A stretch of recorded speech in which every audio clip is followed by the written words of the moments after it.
Hi friends, ఇప్పుడైతే మోతీచూర్ లడ్డు చేస్తున్నాం. దానికి కావాల్సిన పదార్థాలు.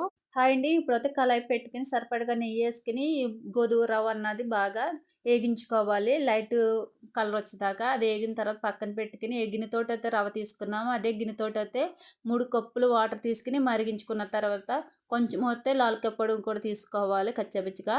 అది కూడా మరిగిన తర్వాత మనం ఏగించుకున్న గోధుమ రవ్వ కూడా వేసుకొని బాగా కలుపుకోవాలి. మనకు అన్నది బాగా మెత్తగా రావాలి. రవ్వ బాగా ఉడకాలి. ఉడికిన తర్వాత అయితే కప్పుడైతే నేనైతే షుగర్ తీసుకున్నాను. స్వీట్ ఎక్కువ కావాలన్న వాళ్ళైతే ఇంకా ఎగస్ట్రా కూడా తీసుకోవచ్చు. కప్పున్నర తీసుకోవచ్చు.